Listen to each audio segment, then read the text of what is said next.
मनुष्य को जब सफलता मिलती है तब उसमें जागता है अहंकार, और ऐसे में मनुष्य अक्सर एक बात भूल जाता है,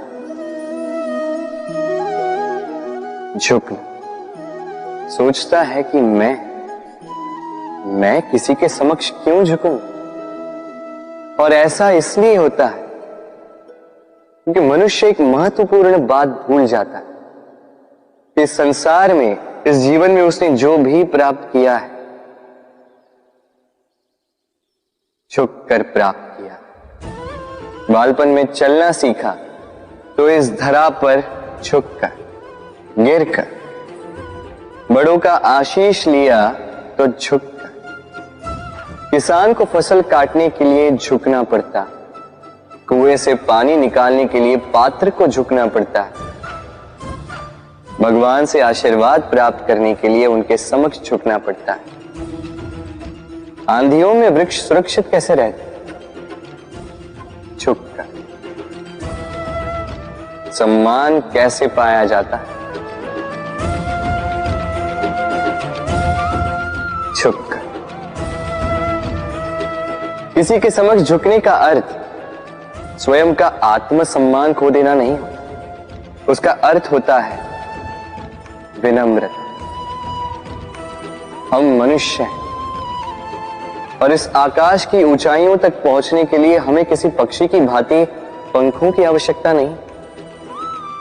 बस जितना झुकेंगे उतना ही ऊपर उठेंगे। राधे राधे। आप इस संसार में ऐसे कई लोगों को जानते होंगे जिन्हें आप स्वार्थी मानते हैं, जो आवश्यकता पड़ने पर ही आपको स्मरण करते हैं, अन्यथा वर्षों तक कहीं दिखाई भी नहीं देते। किंतु जैसे ही उनके आपके सहायता की आवश्यकता पड़ती है, हाथ जोड़कर आपके सामने सज्ज रहते। बड़ा क्रोध आता है ना इनको, मन खिन्न हो जाता, मन से ये स्वर निकलता है कि इस व्यक्ति की सहायता न करें। किंतु आप ऐसा कभी मत कीजिए। आप सोचेंगे क्यों कह रहा हूं मैं ऐसा? स्मरण रखिएगा, दीपक का स्मरण व्यक्ति केवल तभी करता है जब अंधकार गहरा हो जाता है। उसे स्वार्थी मानकर स्वयं व्याकुल ना हो, स्वयं को दीपक मानकर आनंदित हो।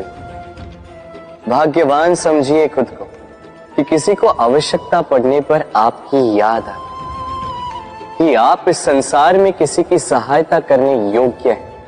इस जीवन में किसी के स्वार्थी होने से स्वयं का दृष्टिकोण न बदले। बस ये दृष्टि रखिए,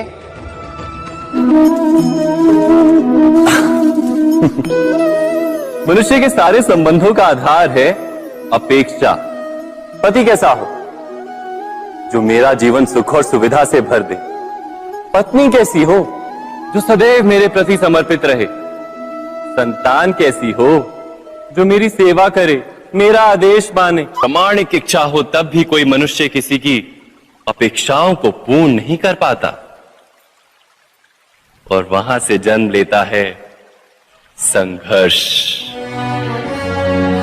सारे संबंध संघर्ष में परिवर्तित हो जाते, पर मनुष्य अपेक्षा को संबंध का आधार ना बनाए और स्वीकार करे केवल संबंध का आधार, तो क्या ये जीवन स्वयमेव सुख और शांति से नहीं भर जाएगा? स्वयं विचार कीजिएगा। संबंधों ने आपको संपूर्ण संतोष दिया है?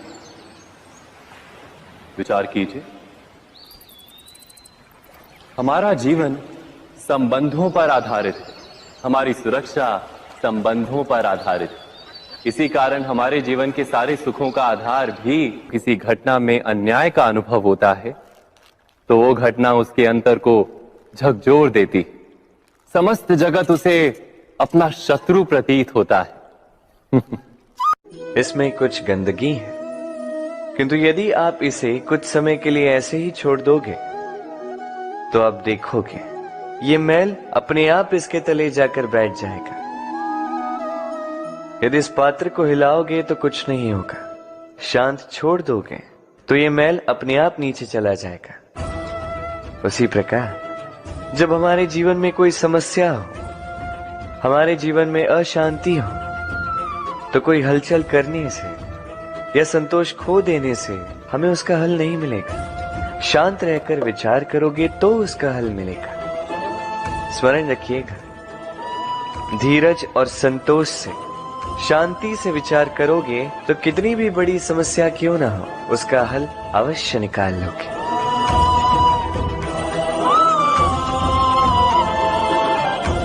क्योंकि अशांति का सुझाव शांति ही है। राधे राधे।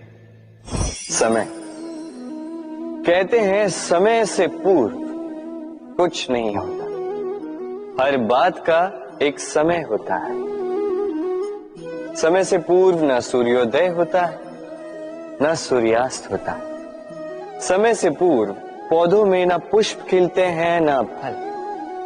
किंतु एक बात सोचिए, यदि वर्षा आने से पूर्व किसान भूमि ना जोते, वो बीज ही ना पिरोए, तो क्या फसल उगेगी? यदि योद्धा युद्ध से पूर्व अपने शस्त्र ही ना परखे, तो वो युद्ध कैसे लड़ेगा? इसका अर्थ ये है, समय आपका जब आना है तब अवश्य आएगा, किंतु तब तक ये महत्वपूर्ण है कि आप स्वयं को उसके लिए सज्ज रखें, क्योंकि ये अवसर, ये शब्द बोलने में जितना छोटा है, ये आता भी उतने छोटे समय के लिए है और फिर निकल जाता है। अब यदि अवसर आपके हाथ आ जाए और यदि आप उसके लिए सज्ज ही ना हो, तो आपको सफलता कैसे मिलेगी? तो आप उचित समय की प्रतीक्षा कीजिए, उस अवसर की प्रतीक्षा कीजिए, किंतु तब तक निरंतर प्रयासों से स्वयं को और सक्षम बनाते रहिए, क्योंकि सफलता आपकी प्रतीक्षा कर रही है। बस उसके लिए सज्ज रहिए। राधे राधे। वाणी मनुष्य को मिली सबसे अद्भुत भेंट। ये वाणी है जो मनुष्य को संसार में सारे अन्य जीवों से भिन्न बनाती है, संसार में सबसे ऊपर ले जाती है। इसी वाणी के कारण हम एक दूसरे से संवाद साध सकते हैं। मैं अपनी मन की भावनाएं किसी से व्यक्त कर सकता हूं, कोई और उसके मन की भावनाएं मुझसे व्यक्त कर सकता है। ये वाणी ही हमारी सबसे बड़ी ढाल भी है। अब देखिए ना, आपने देखा होगा किसी की वाणी मीठी होती है तो लोग उससे प्रेम करते हैं, उसे अपना मित्र बनाते हैं। वहीं किसी की वाणी यदि कड़वी होगी तो लोग उससे घृणा करते हैं, उसे अपना शत्रु मान लेते हैं। ये वाणी ही है जो भाषा बनकर हमारा इतिहास लगती है। किंतु क्या हम सच में वाणी के विषय में इतना सोचते हैं जितना हमें सोचना चाहिए? सोचिए, मनुष्य को बोलना सीखने में कितना समय लगता है? कुछ बालक 1.5 वर्ष की आयु में सीख जाते हैं, कुछ 2 वर्ष, कुछ 3। अब मनुष्य 1.5 वर्ष की आयु में बोलना सीख तो जाता है, पर क्या बोलना है ये जीवन भर सीख नहीं पाता। इस पे ध्यान केंद्रित कीजिए, समझने का प्रयास कीजिए कि बोलना क्या है। अपनी वाणी शुभ रखिए, अपनी वाणी मीठी रखिए, और इसी मिठास के साथ मेरे साथ आकर कहिए, राधे राधे। हम में से कई लोग अक्सर स्वयं को अकर्मण्य मान लेते हैं, सोचते हैं अब तक इतने प्रयास किए, कुछ नहीं मिला, कदाचित आगे भी कुछ नहीं मिलेगा, और इसीलिए अपने जीवन का सारा बोझ किसी और के कंधे पर डाल देते हैं, स्वयं पर विश्वास ही खो देते हैं। क्यों नहीं समझ पाते ये बात कि जब तक पांव में कांटा नहीं चुभेगा व्यक्ति को ज्ञात कैसे होगा कि आगे नीचे देखकर चलना होगा। सूर्य को स्वयं जलना पड़ता है ताकि दूसरों को प्रकाश दे सके। रात्रि के अंधकार से लड़ने के लिए चंद्रमा को आकाश में अकेले चलना पड़ता है। नदी अपनी यात्रा कैसे बनाती है, अपना मार्ग कैसे बनाती है? इन चट्टानों से लड़कर बनाती है।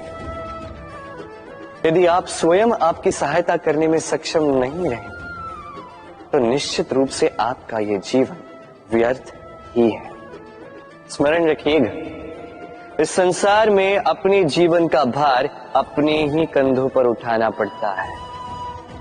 दूसरों के कंधों पर केवल शव यात्रा चलती है। और इस संसार में जीवित वही है जो आत्मनिर्भर है।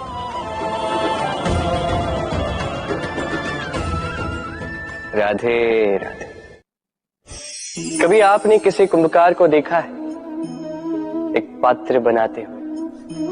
पहले गीली मिट्टी रौंदता है, फिर उसे मथता है, फिर उसे चाक पर चढ़ाकर एक उचित आकार देता है। यदि आकार ठीक ना हो तो उसे तुरंत ही ठीक कर देता है, क्योंकि उसे ज्ञात है एक बार इसे आग पर रख दिया गया, एक बार इसे पका दिया गया, फिर उसके पश्चात उसका आकार नहीं बदला जा सकता।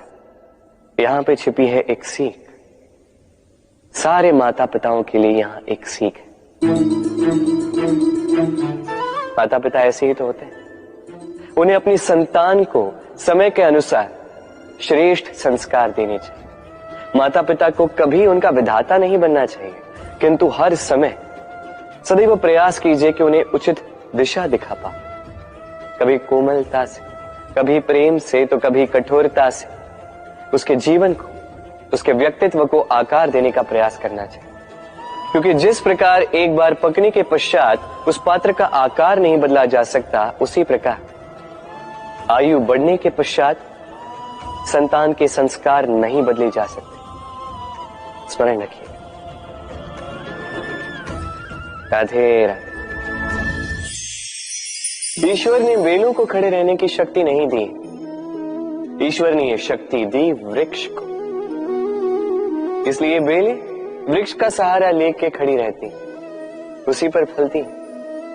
अब ये बेलें दो प्रकार की होती, एक वो जो इस वृक्ष पर खिलती है, पुष्प गाती है, स्वयं भी सुंदर दिखती है, वृक्ष को भी सुंदर बनाती। दूसरी वो जो वृक्ष को पूर्णतः सुखा देती, उसकी प्राण शक्ति उससे सोख लेती और अंत में स्वयं भी मुरझा जाती। स्मरण रखिए, यदि कोई व्यक्ति सदैव आपके साथ खड़ा रहा, सदैव आपका संबल बनकर रहा, सदैव उसने आपकी सहायता की, और यदि आप उसके साथ छल करोगे तो आपका पतन निश्चित है। ऐसा कभी ना करें। सदैव ऐसे लोगों को प्रेम दे, सम्मान दे, और मेरे साथ आनंद से करें। राधे राधे। आइए इस पौधे से मिलिए। मेरे लिए ये पौधा अत्यंत प्रिय है। मैं इस पौधे से बहुत प्रेम करता हूं। अब सोचिए, यदि इसी प्रेम में मैं इसे दिन में 6 बार जल दूं तो क्या इसका विकास और अच्छे से होगा? क्या वो इसके लिए शुभ होगा? कदापि नहीं। इसकी जड़ें गल जाएंगी, इसकी जड़ों में जो जल सोखने की शक्ति है वो समाप्त हो जाएगी।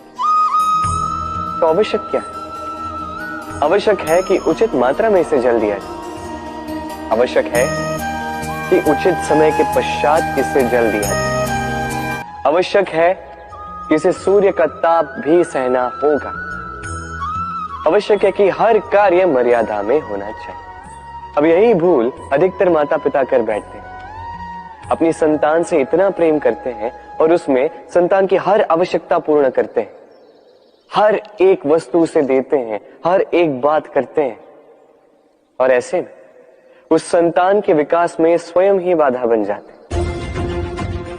ऐसा मत कीजिए। ये यात्रा संतान की भी है। उसे भी जीवन में आगे बढ़ना है, बहुत कुछ सीखना है, अपने बल पर कार्य करने, करने दीजिए। एक अत्यंत महत्वपूर्ण बात आपको बताऊंगा जिसे आपको स्मरण रखना है। प्रेम और शत्रुता यदि अति है तो घातक। हर बात में संतुलन बनाकर रखिए और मेरे साथ प्रेम से कहिए, राधे राधे। हम सभी मंदिर में जाते हैं, ईश्वर के समक्ष बैठकर हाथ जोड़ते हैं और अपनी मांग रखते हैं। कभी सोचा है ईश्वर को कैसे लगता होगा कि मेरे भक्त मेरे पास आते हैं केवल अपनी इच्छा पूर्ति के लिए, मुझसे मिलने के लिए नहीं। कई सारे लोग मंदिर जाते हैं, अपनी इच्छा ईश्वर के समक्ष रखते हैं। अब यदि उनकी इच्छा पूर्ण ना हो तो हताश हो जाते हैं। अब से जब भी आप मंदिर जाओ, ईश्वर के समक्ष बैठो, हाथ जोड़ो और कहो धन्यवाद। धन्यवाद ईश्वर, आपने मुझे जो कुछ भी दिया है उसमें मैं प्रसन्न हूं। बस मुझे मार्गदर्शन दे कि कैसे मैं अपने कर्मों से, स्वयं अपने कर्मों से वो सभी प्राप्त कर सकूं जो मैं पाना चाहता हूं। ईश्वर से केवल मांगने जाओगे तो ईश्वर के समक्ष स्वयं को बहुत ही छोटा पाओगे, किंतु यदि स्वयं कर्म करके ईश्वर को धन्यवाद कहने जाओगे तो सही अर्थ से आपको ईश्वर मिल जाएंगे। राधे राधे।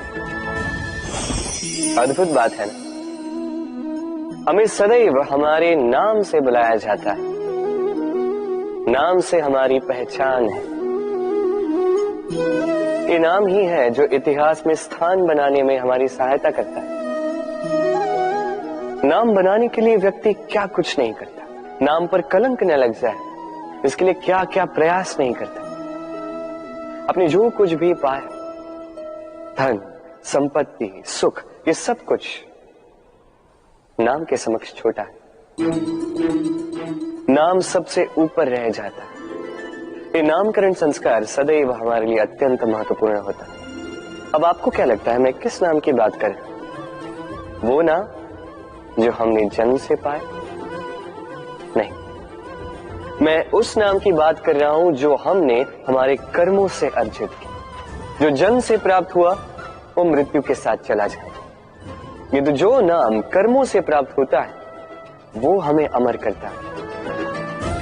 माता पिता से हमें जन्म मिला, जन्म से मिले संबंध में, समाज से मिले मित्र, प्रकृति से मिला भोजन। यदि कुछ ऐसा है जो हमने स्वयं पाया तो वो है हमारे कर्मों का फल। वो है वो नाम जो हमने कर्मों से अर्जित किया। इसलिए सदैव श्रेष्ठ कर्म कीजिए और मेरे साथ प्रेम से कहिए, राधे राधे। मनुष्य भी कितना विचित्र प्राणी है, सदैव संघर्ष करता है, सदैव प्रयास करता है कि वही सबसे बड़ा बने, प्रयास करता है कि उसके समक्ष सबके शीश झुके हुए और उसके लिए सबसे पहले शक्ति प्राप्त करने का प्रयास करते हैं। शक्ति प्राप्त कर भी लेते हैं और उसके भय से सबको अपने समक्ष झुकाते हैं, किंतु एक महत्वपूर्ण बात भूल जाते हैं, समझ ही नहीं पाते। चलो मैं आपको उदाहरण देता हूं। कभी आपने किसी वृक्ष को देखा होगा, उसकी डालियां देखी होंगी जो फल के बोझ के कारण झुक जाती है। वो फल टूटता है, पुनः ऊपर जाती है, फिर एक और फल देती है, वो टूटता है, पुनः ऊपर जाती है, सदैव झुकी हुई नहीं। कभी कभी चलते चलते आपने देखा होगा, कभी आपका पांव किसी पौधे पर पड़ जाए तो पौधा दब जाता है, किंतु जैसे ही पांव हटाओ पौधा पुनः खड़ा हो जाता है। स्मरण रखिए, ये अत्यंत महत्वपूर्ण बात। जो शीश भय से आपके समक्ष झुकते हैं वो विरोध में सबसे पहले खड़े रहते हैं। आप जीतिए, सबको जीतिए, किंतु बल के भय से नहीं, उन्हें जीतिए प्रेम के समक्ष। राधे। आज आपको एक कथा सुनाता हूं। एक बार एक व्यक्ति ने अपने द्वार पर लिख दिया, आज मैं बहुत दुखी हूं, आज मुझसे कोई मिलने ना आए। कुछ समय पश्चात उसका मित्र आया, उसने वो शब्द पढ़े और फिर भी जाकर उससे मिला। उसने कहा कि मुझे पढ़ना तो नहीं आता, किंतु मेरे मित्र के मन का ये दुख, ये मुझे पुकार अवश्य लेता है। ये होते हैं सच्चे मित्र। किसी कारणवश यदि आप दुखी हो, समस्या का हल निकाल नहीं पा रहे हो, इस संसार से कट जाना चाहते हो, तब भी ये मित्र आपके साथ रहता है। भले ही आपको कोई हल ना दे पाए, संबल बन के अवश्य रहता है। भले ही आपका दुख कम ना कर पाए, आशा की किरण अवश्य दिखाता है। जब आप इस संसार से कट जाते हैं, तब भी आपसे जुड़ा होता है आपका ये मित्र, ये सच्चा।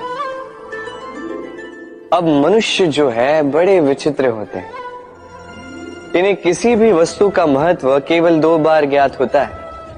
1 मिलने से पूर्व, 2 खोने के पश्चात। अब इसी प्रकार हमारे मित्र भी तो होते हैं। यदि आज आपके मित्र आपके साथ हैं, तो उन्हें आभार व्यक्त करें, उन्हें प्रसन्न रखें, उनका महत्व समझें, क्योंकि एक बार आपने इन्हें खो दिया, पश्चाताप करने पर भी पुनः नहीं लौटेंगे। तो प्रेम कीजिए, मित्रता निभाइए और मेरे साथ आनंद से कहिए, राधे राधे।